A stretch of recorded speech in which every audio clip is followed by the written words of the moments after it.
Hi, everyone. Welcome back to our NLP UK Training Podcast. This is the second part of our episode on our scripts and our beliefs. So last time we talked about how we start to develop how we see the world. Yeah. And how that impacts the results that we get and what we do with our lives. And our reality. Absolutely. Today, we're going to kind of just take that on that step further and really start thinking about our beliefs. So first of all, what is a belief? I believe I'm good at art. I believe I'm good at playing the piano. I'm not. I believe that I'm a good trainer. I believe that I can drive a car. I believe that I'm married. I believe that I've got a son. I believe I've got a dog. That's kind of like a knowing, if you like. It's like builds upon who you are. So can we have good beliefs and bad beliefs? Well, if you've got a belief that helps you do what you want to do and work to your values, then that's a good belief. But if you have a belief that maybe is preventing you from getting what you want to get or do or have or be, then that's a belief that maybe we could say limits us in some way.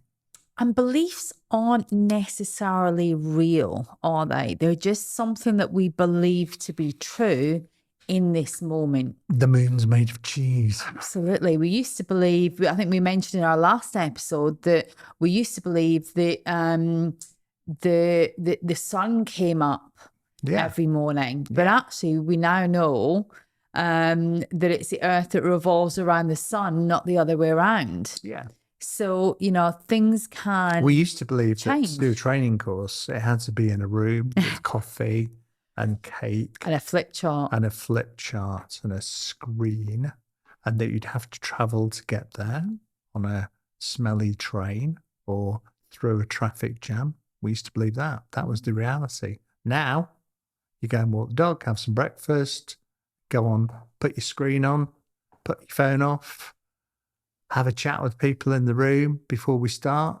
And that's the new belief. Absolutely. So let's look at the beliefs that maybe aren't quite as helpful. Those limiting beliefs.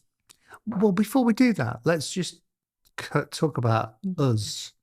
Okay. Because we were doing leadership training and one of our large customers said, we'd like you to do this online because COVID's coming and everything's going to be locked down. And I spoke to you and you said, that's okay. Matt's shown me how to work on Microsoft Teams. In fact, I've been doing coaching on Microsoft Teams.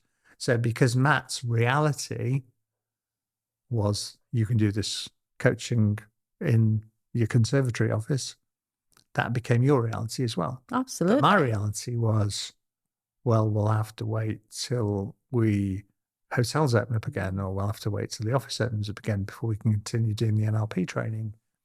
And then we were doing a leadership program where they have a day of coaching and they were off coaching each other in rooms you'd set up in pairs. And you said to me, Steve, have you thought about the NLP practitioner that we're halfway through? What are you going to do about it? And I said, well, we'll have to wait until we can get in the vicarage again, the office. And you said, I think we could do it on this. And I'm like, don't be ridiculous in my head. How are we going to do timeline therapy? How are we going to do this? How are we going to do that? How are we going to do the other? And then I realized that, well, actually, they're in rooms now coaching each other. We can not go and see them. We can watch them. So, yeah. And so suddenly, like a veil fell away. And I saw something that I hadn't seen before. So you'd never even thought about doing a training course outside of or a coaching face-to-face session, or a training coaching thing. session. I remember saying, yeah, we need to do our coaching face-to-face. Yeah, if they need to do it on the phone, they can do, but it's much better face-to-face. And I remember a customer of mine saying, so who's the person that said coaching had to be face-to-face? I was like, okay, it was me. And it actually means that we've got a much bigger reach with our NLP courses and our leadership courses. But some people still believe, some learning development managers that we talk to still believe that face-to-face is better for some reason. And they've said, well, we tried doing something on Zoom or Teams or whatever, and it didn't work out. And I said, well, that's because you're using the wrong training company. Yeah. You know, and we make it exactly, sorry to interrupt, we make it exactly the same as when you're in a room, just that you can't smell people. And that was actually quite interesting because we had a learning and development director from a big blue chip company come on to our NLP practitioner last year, didn't we? Yeah. And he said that he'd really hummed and hawed about whether to sign up for the remote NLP practitioner. Because he was doing executive coaching. Yeah. And with another company. Done a course back in the pandemic that was remote, and he'd had a really bad experience. Yeah. And I can remember we were just chatting in one of the break times, and he said, I just cannot believe how different this is. Yeah. And what, it just feels like we're in the same room. Yeah. Well, you are. And again, it's about what you believe. Yeah. About doing it remotely or doing it face to face can change your experience. Yeah. I mean, I know people because they come and do the NLP coach practitioner, they come and then do master practitioner. Before that, they join the accelerator program. They're setting their own business up. They may even be doing the ILM 7 executive coaching with us. So we see them lots of times. And I've known people like for a couple of years who I've never met outside the training room. I mean, I call it the training room. We're in the training room. I don't say we're on a call. We're in the training room. And I know people really, really well. And they know me really well. They know everything about me. And I know loads about them. And I feel really connected with them. So, but the reason for that connection is because I wanted it to be the same experience as you did that they had if they came to the vicarage or they came to Manchester or whatever. And so, because we wanted to make it that level of quality and that level of fun, we made it like that. And so it was fun. I mean, do you remember the time I brought an ironing board in? Was that, I think that was when you were going to do some face-to-face work for an organisation. It was the first time you'd actually put on a shirt and tie for about 18 months. I didn't wear a tie. No, the tie had gone. The tie had gone. The suit had gone. Yeah. But I decided to wear a shirt and some smart jeans. And so I had to get the ironing board out for the first time in 6 months. Well, it's quite interesting because I was down in Harlow a couple of months ago. And I was doing some work for an NHS organisation down there. And one of our delegates, Tanya, I knew lived and worked near Harlow. So I gave her a text and said, I'm down in Harlow next week. Do you fancy meeting up for dinner? So we met up for dinner, gave each other a hug, and we were sat down in the restaurant having a glass of wine. And we just looked at each other and we went, do you realise this is the first time we've actually physically met each other? Yeah. And it was like, this is weird because it doesn't feel like that. No, it feels like you know them. So that experience that we've created. Yeah. And that's back to your script and the reality, because if you believe it's real, it is real. And people who believe that you'll never get the same experience if you're not in the same room, you can smell people, then they'll always have that belief until something changes. And that kind of makes me think back to when I first met you. So Steve and I first met when I was one of his delegates on the NLP Practitioner course. Yeah. And I was actually going through quite a lot of stuff at the time. Yeah. I had just had, I've got an arthritic condition and I just received my diagnosis. And that really shifted my reality massively. So before that, I'd been running my own dance company for the best part of 20 years. Yeah. Not exactly the best diagnosis to get when you're currently dancing 40, 60 hours a week. And the consultant says, well, actually, you ain't got that much longer left. So I was thinking about what can I do differently? Signed up for the NLP Practitioner course. And I can remember on the second day of the course, we did something called a submodalities limiting belief change. And I'd heard you on the audios and I'd heard you in the room on the day. And I kind of thought that I didn't realize that I had a limiting belief before that. But I realized that there was definitely something holding me back. Because actually, even before the diagnosis, I think I was probably done with that business a long time before.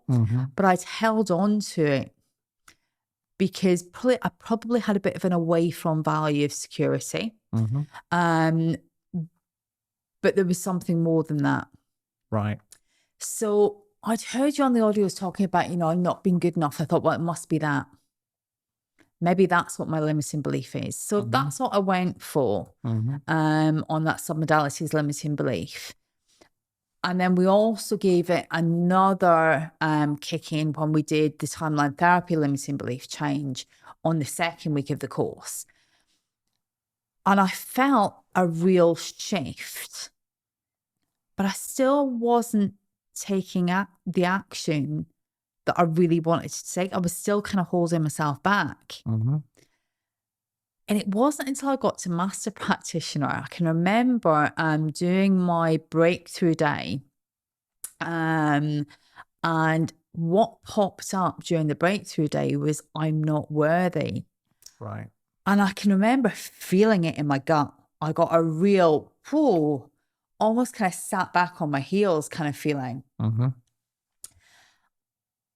And the shift, once I got rid of that limiting belief with timeline therapy on my breakthrough day, was incredible. It felt like I'd been pushing against a locked gate. And all of a sudden the gates were open. And I didn't have to look back anymore. I could just move forward with ease. Now, if someone had said to me back then, Callie, you're an NLP trainer, that wasn't in my script. That definitely wasn't in my script. And it wasn't a belief that I could even consider having. And it wasn't until I got rid of that limiting belief and I realized, actually, I can just do what I want to do and just be happy, that it even entered my consciousness. And I remember having a conversation with you at Castle Donington. At the time, I'd been doing some associate work for you and also coach assisting on the NLP Prax and Master Practitioner courses. And you just said to me, so when are you going to do your NLP trainers training? It wasn't, have you thought about doing it? It was when. And it was so natural to move into that after I got rid of that limiting belief. But you said, no, well, I can't do that. So there was something else in your values that was stopping you. Because you actually said, no, I can't do that. And I said, why not? And you said, because I wouldn't want to be in competition with you. Absolutely. And I said, well, we'll find a way. We'll work together. And here we are. Here we are. Yeah. So your belief held you back because it stopped you from seeing opportunities. And also your values prevented you from doing something because it would have gone against your values if you'd have perceived being in any kind of competition. But once we said, well, actually, we could make it work, then that was okay. Absolutely. And there was nothing holding me back from then moving forward at that point, because I'd gotten rid of that limiting belief I had about myself. Yeah. So I think when you can, sometimes we're not aware that we've got these limiting beliefs. No, I wasn't. But once, if there is something holding you back and you have got one, once that's gone, those possibilities for being the script writer can really start to open up. Yeah, definitely. The same thing happened with me. I didn't know I had a limiting belief, but I was acting in accordance with it. I was behaving. When I look back after it went, I was looking back and thinking, well, I didn't do that. I could have done this. I could have done that. And so it became like I can see the red egos now I couldn't see before, or I could see opportunities. And that's why a lot of people don't do what they want to do, because they can't see the opportunities until they get so uncomfortable with where they are that they have to make some kind of change. And I think what we're suggesting is do it before you get too uncomfortable, do it before you get too bored, because life's too short not to take a jump. Absolutely. And why wait to have the life that you want to have? Yeah. So, you know, if you're listening to this and you think you might have a limiting belief, you know, you don't have to keep hold of that. You know, we've got some great interventions with NLP that can really help you completely annihilate those limiting beliefs and move forward congruently with your values to have the kind of life and career that you want to have. You know, so if you are sitting there thinking, my God, that's me, you know, you don't have to stay this way. You can change it.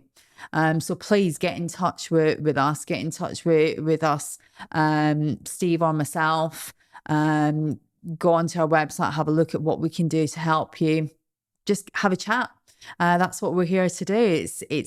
That's probably one of our greatest values as NLP trainers, isn't it? Is helping people get rid of these limiting beliefs. Yeah, and seeing the result that they get afterwards and the big smile and grin on the face when they've done it. But if you decide to contact us, great. But if you decide, well, I'm going to leave it for a while and think about it, you can still do things about it though, can't you? Like you can question, am I not doing this because it's somewhere in my script that's preventing me? And if I had a different script, would I be able to do it? And then experiment and take a little step of doing something. So we had somebody who said, I'd like to be a leadership trainer like you are, years ago, but I don't leave my job. I can't do this. I can't do that. So, well, okay, that's all right. So is there a bit of what we've done the leadership program with you that you think you could deliver? Because you're a learning development manager. Yeah, there is. I could steal some of your content and do that. Okay, well, why don't you go to a local college and see if they do evening classes for people on management training or something and offer your services that way? You could do it one evening a week and see whether it's a good fit for you. You don't have to leave your job, or you could do some stuff in your holidays. So you don't have to do it by stepping out. You can just experiment. And that's generally what people do. Then they create some new beliefs for themselves about what they can do. That's what we do when we go from a fairly junior role and get a promotion, and then that becomes the new reality and we start seeing things a different way. I know the limiting belief is underneath there still somewhere, and but it only kicks in when things are a bit shaky in the environment, like threat of redundancy, which is a good reason for doing it. But there are things that we can do, like stretching our comfort zones and moving out of our comfort zones a bit. So just those small steps out of our comfort zone, that's really where we start to grow, isn't it? Yeah. And as we grow, that changes some of the beliefs that we have about ourselves. Yeah. So in other words, if you start thinking, am I not doing something because it's in my script? What if it wasn't in my script? What if I know it's not real? It's just some information that's been fed to me that I've hung on to, that's become a belief and a value. What would happen if I didn't have that? Well, I know what happened to me, Steve. Yeah. You got stuck with me as an NLP co-trainer. Exactly. So, it really can significantly improve your life once you start to really look at this stuff. What's in my script? What beliefs do I have? Are they helpful? Are they unhelpful? Yeah. And you can create your new reality based on your new script and your new beliefs about yourself. Absolutely. So it's goodbye from me. And it's goodbye from him. Was that the two Ronnies? It was.